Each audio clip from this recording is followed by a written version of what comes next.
அனைவருக்கும் ஆனந்தமான இறைவணக்கம். ஆன்மீக சிவசொந்தங்களே, உங்களை கோடீஸ்வரனாக்கும் குபேர தீபம் இந்த வாரம் இன்று எப்படி ஏற்ற வேண்டும், எந்த நேரத்தில் ஏற்ற வேண்டும், என்ன மந்திரம் சொல்ல வேண்டும் என்று பதிவிட்டுள்ளேன். கொஞ்சம் தாமதமாகத்தான் பதிவிட்டுள்ளேன். எனவே ஒரு அன்பு வேண்டுகோள், உங்களுக்கு தெரிஞ்ச ஒரு 10 பேருக்காவது இன்னைக்கு இந்த ஆடியோவை பகிர்ந்துக்கோங்க. இன்று மாலை தீபம் ஏற்ற வேண்டும். 19/2/2026 மாசி 7 வியாழக்கிழமை. இன்று மாலை 6 மணிக்கு மேல் 7:20 மணிக்குள் உங்கள் வீட்டில் குபேர தீபம் எரிய வேண்டும். குறைந்தபட்சம் அரை மணி நேரம் எரிந்தால் கூட போதுமானது. இந்த குபேர தீபத்தை உங்கள் வீட்டு பூஜை அறையில் ஏற்றலாம், ஹாலில் ஏற்றலாம், அல்லது சமையலறையில் கூட ஏற்றலாம். ஒரு சிறிய தட்டில் வாசனை பூக்கள் பரப்பி அதன் மீது ஒரு விளக்கு வையுங்கள். அது எந்த விளக்காக இருந்தாலும் பரவாயில்ல. அந்த விளக்கு வடக்கு திசை நோக்கி இருக்கட்டும்.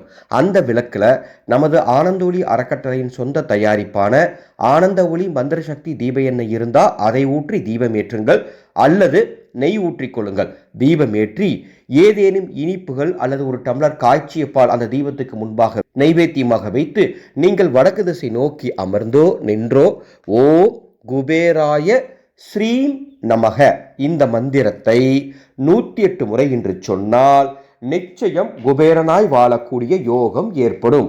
ஒவ்வொரு வாரமும் வியாழக்கிழமை குபேர தீபம் ஏற்ற வேண்டிய நேரத்தையும் மந்திரத்தையும் தனித்தனியாக கொடுத்துட்ருக்கேன். இந்த சேனலை இதுவரைக்கும் நீங்கள் சப்ஸ்கிரைப் பண்ணலாம், சப்ஸ்கிரைப் பண்ணிக்கோங்க. அன்பு சொந்தங்களே, ஒரு அற்புத அறிவிப்பு. உலகத்திலேயே முதல் முறையாக வருகின்ற மார்ச் 3ஆம் தேதி சந்திர கிரகணம் நடைபெறும் நாளில் கிரகண நேரத்தில் ஒரு வாட்ஸ்அப் குழுவின் மூலமாக உங்கள் குலதெய்வத்தின் பிரயோக மந்திர உபதேசம் வழங்கப்படுகின்றது.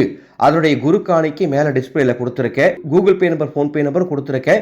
விருப்பம் உள்ளோர் குரு காணிக்கை செலுத்திவிட்டு என்னுடைய வாட்ஸ்அப் நம்பருக்கு அதோடைய ஸ்க்ரீன்ஷாட்டையும் உங்கள் குலதெய்வத்தோட பேர், நீங்கள் எந்த மாவட்டம், உங்கள் பேர் அதையும் கொடுத்துட்டீங்க அப்படின்னா பதிவு செய்து அந்த குழுவோட லிங்க் கொடுத்துருவாங்க.